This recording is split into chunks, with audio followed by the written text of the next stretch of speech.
Shri Cyriac Thomas, അങ്ങേക്ക് 6 minute. Sir, Peermade നിയോജകമണ്ഡലത്തെ പ്രതികരിച്ച് കേരള നിയമസഭയിൽ 3 പ്രാവശ്യം അംഗമായിരുന്ന എൻ്റെ പിതാവ് കെ തോമസിനെയും എൻ്റെ രാഷ്ട്രീയ ഗുരുസ്ഥാനീയരായ ഏറ്റവും ആദരണീയരായ ഏറ്റവും ബഹുമാന്യനായ ഉമ്മൻചാണ്ടി സാറിൻ്റെയും ശ്രീ PT തോമസിൻ്റെയും ഓർമ്മകൾക്ക് മുമ്പിൽ ശിരസ്സ് നമിച്ചുകൊണ്ട് എനിക്ക് ഈ സഭയിൽ സംസാരിക്കാൻ അവസരം നൽകിയ പീരുമേട്ടിലെ നല്ലവരായ ജനങ്ങൾക്ക് നന്ദി രേഖപ്പെടുത്തുകയാണ് ഞാൻ. സാർ, ഒരു പുതിയ മാറ്റത്തിന് വേണ്ടി കേരളത്തിലെ ജനങ്ങളുടെ ആഗ്രഹം സഫലീകരിച്ച കേരളത്തിലെ ജനങ്ങളുടെ പ്രതീക്ഷയായ മുഖ്യമന്ത്രി ശ്രീ VD സതീശൻ അവതരിപ്പിച്ച ബജറ്റ് ഒരു പുതുയുഗ കേരളത്തിന് വേണ്ടിയുള്ള ആദ്യ ചുവടുവയ്പ്പാണ്. ഈ ബജറ്റിനെ ഞാൻ പൂർണ്ണമായും പിന്തുണയ്ക്കുന്നു. കേരളത്തിലെ സ്ത്രീകൾക്ക് KSRTC ബസ്സിൽ സൗജന്യ യാത്ര അനുവദിച്ചതും ആശാ വർക്കർ, അംഗൻവാടി ജീവനക്കാർ, പാചക തൊഴിലാളികൾ എന്നിവരുടെ വേതന വർധനവും കേരളത്തിലെ വ്യവസായ സംരംഭകർക്ക് വേണ്ടി സംസ്ഥാനത്ത് വ്യവസായ വളർച്ച ത്വരിതപ്പെടുത്തുന്നതിന് വേണ്ടിയും 10,000 MSME സംരംഭങ്ങൾ ആരംഭിക്കുന്നതിന് ആവശ്യമായ കേരള MSME ഗ്രോത്ത് സ്കീം പ്രഖ്യാപനങ്ങളും ഏറെ പ്രതീക്ഷ നൽകുന്നവയാണ്. യുവജനങ്ങളെയും നിക്ഷേപകരെയും കേരളത്തിൽ നിലനിർത്തുന്നതിന് ഉതകുന്ന പദ്ധതികളും പുതിയ വയോജന വകുപ്പും സിൽവർ എക്കോണമിയും ഈ ബജറ്റിലൂടെ സൃഷ്ടിച്ചത് വിപ്ലവകരമായ മാറ്റത്തിന് കാരണമാകുമെന്ന് ഞാൻ വിശ്വസിക്കുന്നു.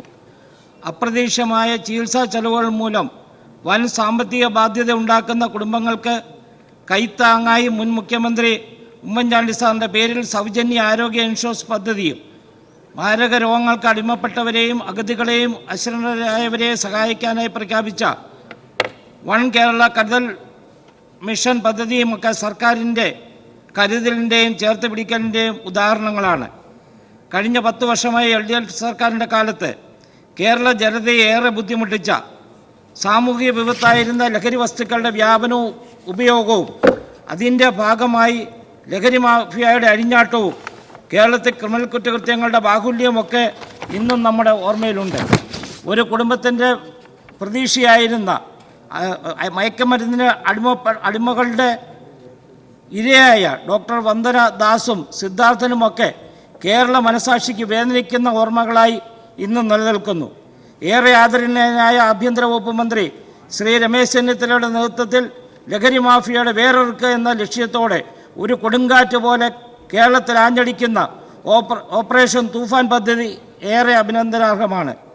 ബജറ്റിലൂടെ നിർദ്ദേശിക്കപ്പെട്ടതിൽ പട്ടയ വിതരണത്തിലുള്ള നടപടികളും പട്ടയഭൂമിയിൽ നിലവിലുള്ള നിർമ്മാണങ്ങൾ ഉപാധിരഹിതമായി ക്രമീകരിക്കുന്നതിനുള്ള നടപടികളും മലയോര കർഷകർക്ക് ഏറെ ആശ്വാസകരമാണ്. മലയോര മേഖലയിൽ ബഹുവിള കൃഷിരീതി പ്രോത്സാഹിപ്പിക്കുന്നതിനും തോട്ടം മേഖലയിൽ കൂടുതൽ സ്ഥലം ടൂറിസത്തിനായി ഉപയോഗിക്കുന്നതിനും സഹായിക്കുന്ന വിധത്തിൽ ആവശ്യമായ നിയമനിർമ്മാണം നടത്തുമെന്ന പ്രഖ്യാപനം കേരളത്തിലുടനീളവും പ്രത്യേകിച്ച് എൻ്റെ പീരുമേട് നിയോജകമണ്ഡലത്തിലും വളരെ വലിയ മാറ്റങ്ങൾ സൃഷ്ടിക്കുമെന്ന് ഉറപ്പാണ്. വയനാട്, കാസർഗോഡ്, ഇടുക്കി ജില്ലകൾക്കായി പ്രത്യേക പാക്കേജുകൾ നടപ്പാക്കുമെന്ന പ്രഖ്യാപനത്തിന് പ്രത്യേകം നന്ദി അറിയിക്കുന്നു.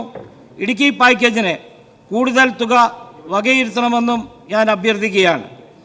എൻ്റെ പീരുമേട് നിയോജകമണ്ഡലത്തിനുമായി ബന്ധപ്പെട്ട ചില കാര്യം കൂടി സഭയുടെ ശ്രദ്ധയിലേക്ക് കൊണ്ടുവരികയാണ്. പീരുമേട് നിയോജകമണ്ഡലത്തിലെ പകുതിയിലേറെ പ്രദേശവും തോട്ടഭൂമിയാണ്. തോട്ട വ്യവസായ അതീവ ഗുരുതരമായ പ്രതിസന്ധികൾ അഭിമുഖീകരിക്കാൻ തുടങ്ങിയിട്ട് 4 നൂറ്റാണ്ടുകൾ കഴിഞ്ഞു. 3-ലധികം പ്രധാന തോട്ടങ്ങൾ ഇപ്പോൾ പൂട്ടിക്കിടക്കുന്നു. പല തോട്ടങ്ങളിലും തൊഴിലാളികൾക്ക് ശമ്പളവും മറ്റ് ആനുകൂല്യങ്ങളും ലഭിക്കാത്ത അവസ്ഥയാണ്. പലപ്പോഴും മാരക രോഗങ്ങളും പകർച്ചവ്യാധികളും മൂലം തൊഴിലാളി ജീവിതം ദുസ്സഹമായിരിക്കുകയാണ്. ബ്രിട്ടീഷുകാരുടെ കാലത്ത് തോട്ട വ്യവസായം ആരംഭിച്ച കാലത്ത് നിർമ്മിച്ച ലയങ്ങൾ എന്ന് വിളിക്കുന്ന പാർപ്പിടങ്ങളാണ് തൊഴിലാളികൾ ഇന്നും താമസിച്ചു പോകുന്നത്. അതിൽ ഭൂരിഭാഗവും ഏതു സമയവും തകർന്നു വീഴാവുന്ന തരത്തിൽ ജീവനാവസ്ഥയിലാണ്. എൻ്റെ ഒരു പ്രത്യേക അഭ്യർത്ഥന, ലയമെന്ന ചിന്താഗതി മാറ്റി മെച്ചപ്പെട്ട താമസ സൗകര്യങ്ങൾ ഉറപ്പാക്കുന്ന വസതികൾ നിർമ്മിക്കുന്ന ഒരു പദ്ധതി ആവിഷ്കരിക്കണമെന്ന് ഞാൻ സർക്കാരിനോട് അഭ്യർത്ഥിക്കുന്നു. അതുപോലെ തന്നെ PF-ഉം ഗ്രാറ്റുവിറ്റിയും ഒക്കെ മാനേജ്മെൻറ്റുകൾ നൽകാതെ വളരെയധികം 10-15 വർഷം കഷ്ടപ്പെടുന്ന തൊഴിലാളികൾ അവർക്ക് കിട്ടേണ്ട സ്റ്റാറ്റ്യൂട്ടറി ആയിട്ടുള്ള പെൻഷൻ പോലും ലഭിക്കാത്ത ഒരവസ്ഥയുണ്ട്. അതിനുവേണ്ടി ഇതൊക്കെ പരിഹരിക്കുന്നതിന് വേണ്ടി ഒരു പ്രത്യേക പാക്കേജ് തോട്ട മേഖലയ്ക്ക് വേണ്ടി അനുവദിക്കണമെന്ന് കൂടി ഞാൻ അഭ്യർത്ഥിക്കുകയാണ്. പീരുമേട്ടിലെ ആരോഗ്യരംഗത്തെ സൗകര്യങ്ങൾ തികച്ചും അപര്യാപ്തമാണ്. താലൂക്ക് ആശുപത്രികളും മറ്റ് PSCകളും ഉണ്ടെങ്കിലും മെച്ചപ്പെട്ട അടിസ്ഥാന സൗകര്യങ്ങളില്ലാത്തതും ആവശ്യമായ ഡോക്ടർമാരുടെയും ജീവനക്കാരുടെയും ഒക്കെ കുറവും ആധുനിക ചികിത്സാ സൗകര്യങ്ങൾ വേണ്ട വിധത്തിൽ ലഭ്യമാക്കാത്തതുമൊക്കെ അത് വളരെയധികം ബുദ്ധിമുട്ട് സൃഷ്ടിക്കുന്നു. കാൻസർ പോലുള്ള മാരക രോഗങ്ങൾക്ക് ചികിത്സയടക്കം വളരെ ദൂരെയുള്ള കോട്ടയം, തേനി മെഡിക്കൽ കോളേജുകളെയാണ് ജനങ്ങൾ ആശ്രയിക്കേണ്ടത്.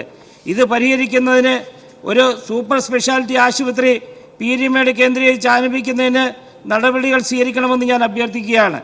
വിദ്യാഭ്യാസ മേഖലയിൽ മെച്ചപ്പെട്ടതും കൂടുതൽ തൊഴിൽദായകവുമായ കോഴ്സുകൾ പഠിക്കുന്നതിന് വിദ്യാർത്ഥികൾ അന്യ സംസ്ഥാനങ്ങളെ അടക്കം ആശ്രയിക്കേണ്ടി വരുന്നു. പീരുമേട്ടിൽ ഒരു ഗവൺമെൻറ് ആർട്സ് കോളേജ് ആരംഭിക്കുന്നതിനും നിലവിലുള്ള പോളിടെക്നിക് കോളേജുകളിൽ ആധുനിക കാലത്തെ കൂടുതൽ തൊഴിൽ സാധ്യതയുള്ള ഓട്ടോമൊബൈൽ, AI, സാങ്കേതികവിദ്യ, ഫുഡ് പ്രൊഡക്ഷൻ തുടങ്ങിയ മേഖലയിലുള്ള കോഴ്സ് കൂടി അനുവദിച്ച് അപ്ഗ്രേഡ് ചെയ്യുന്നതിനും നടപടി സ്വീകരിക്കണമെന്ന് ഞാൻ അഭ്യർത്ഥിക്കുന്നു. പൂട്ടിക്കിടക്കുന്ന തോട്ടങ്ങളിൽ വളരെയധികം ഭൂമി ഇപ്പോഴേ ലഭ്യമാണ്. ഇത് ഏറ്റെടുത്ത് IT അടക്കം ബഹുമുഖ വ്യവസായങ്ങൾക്ക് ഉതകുന്ന വിധത്തിൽ ഒരു മൾട്ടിപർപ്പസ് വ്യവസായ പാർക്ക് ആരംഭിക്കണമെന്ന് ഞാൻ അഭ്യർത്ഥിക്കുകയാണ്.